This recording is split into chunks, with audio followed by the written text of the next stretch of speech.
Percayalah STFT Fajar Timur.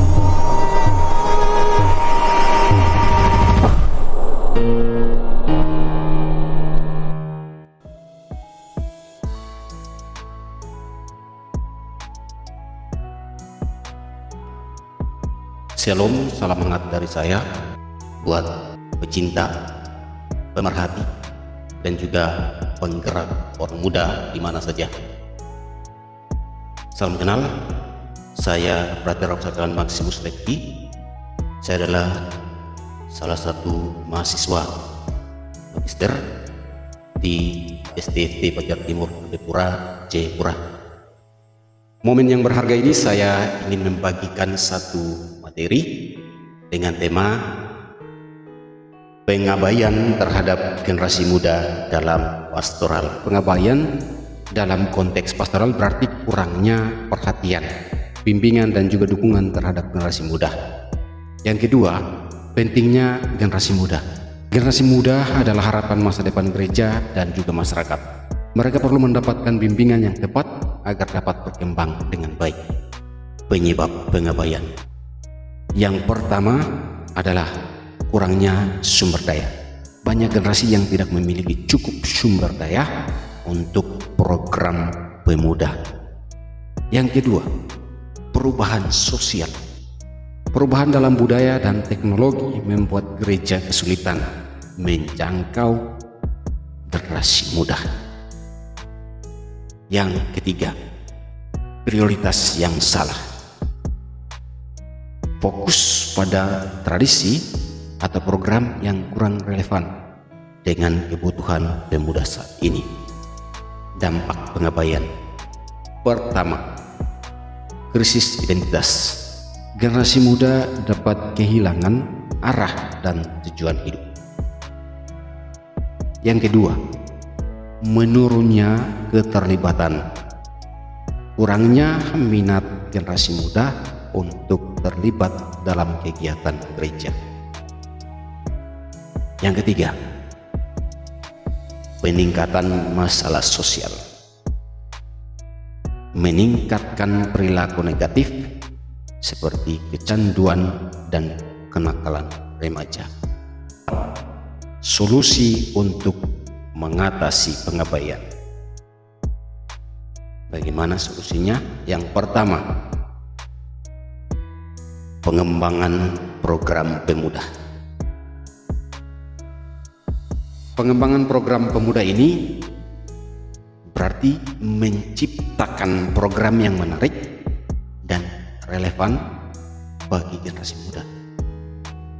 Menciptakan suatu kegiatan yang menarik dengan perkembangan orang muda itu. Yang kedua, pelibatan dalam pengambilan keputusan. Berarti melibatkan pemuda dalam perencanaan dan juga pelaksanaan kegiatan gereja. Perlu bahwa setiap mengambil keputusan dalam suatu kegiatan melibatkan anak muda atau OMK. Sedangkan poin berikut adalah peran pemimpin gereja. Yang pertama,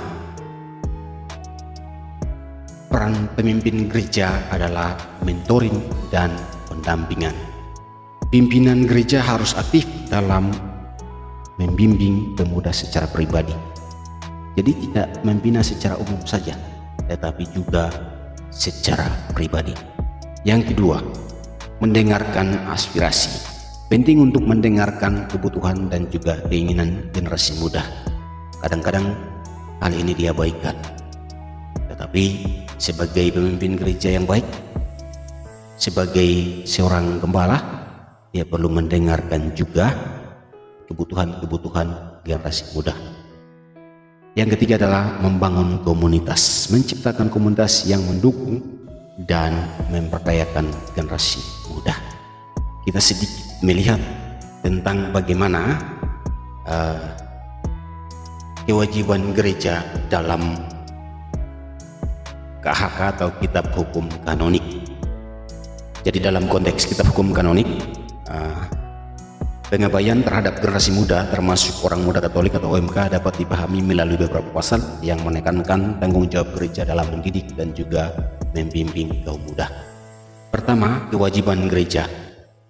Dalam pasal 217 KHK menyatakan bahwa gereja memiliki tanggung jawab untuk mengajar dan membimbing umatnya, termasuk generasi muda dalam iman. Ini mencakup perhatian khusus terhadap pendidikan iman dan juga moral.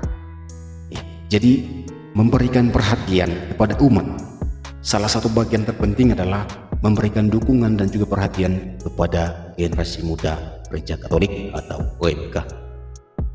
Yang kedua adalah pasal 779 sampai 780 menekankan perlunya pendidikan dan juga pembinaan iman bagi anak-anak dan juga orang muda. Gereja diharapkan menyediakan sumber daya dan juga program yang sesuai untuk pertumbuhan spiritualitas mereka. Pembinaan kepada anak-anak juga kepada orang muda itu menjadi salah satu perhatian dari gereja, terlebih dari gembalanya, untuk pertumbuhan dan juga perkembangan iman mereka. Yang berikut adalah partisipasi kaum muda dalam gereja Katolik, terlebih dalam kegiatan-kegiatan pastoral. Pertama, dalam pasal 226 mengenai pentingnya partisipasi aktif orang muda dalam kehidupan gereja. Pengabaian terhadap mereka dapat menghambat keterlibatan dan juga kontribusi mereka dalam komunitas. Berikut adalah pasal 798 mengatur tentang pembinaan yang harus diberikan kepada kaum muda agar mereka dapat berperan dalam misi gereja. Ini mencakup penciptaan ruang bagi mereka untuk berbagi pandangan dan juga pengalaman. Jadi keaktifan, keterlibatan orang muda itu menjadi satu perhatian khusus dari gereja, terlebih dari pemimpin gerejanya. Pasal 802 menyebutkan pentingnya pendidikan dalam konteks pastoral yang harus mencakup bimbingan bagi generasi muda agar dapat memahami dan menjalani iman mereka dengan baik. Bagaimana memberikan pendidikan, memberi edukasi yang tepat, yang sesuai kepada orang muda, supaya generasi muda dapat memahami dan juga menjalani iman mereka dengan baik dan benar. Terakhir, saya mengambil kesimpulan bahwa KHK menggarisbawahi gereja harus secara aktif memperhatikan dan juga mendukung generasi muda.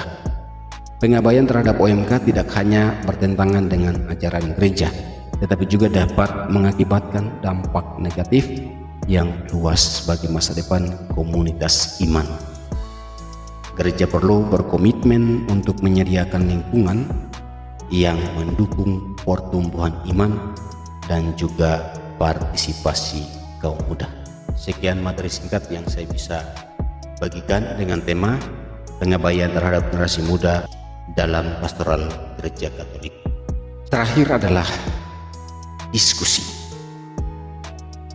Saya ada dua pertanyaan di sini, yakni satu, apa saja tantangan yang dihadapi gereja dalam mendukung generasi muda?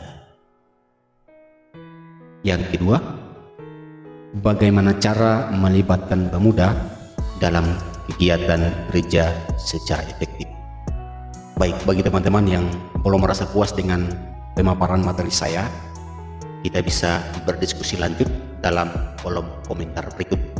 Sekian materi singkat dari saya dengan tema pengabaian terhadap generasi muda dalam pastoral gereja Katolik. Terima kasih atas waktu dan juga perhatian saudara sekalian. Saya mengucapkan salam satu jari merdeka. Joy, your majesty.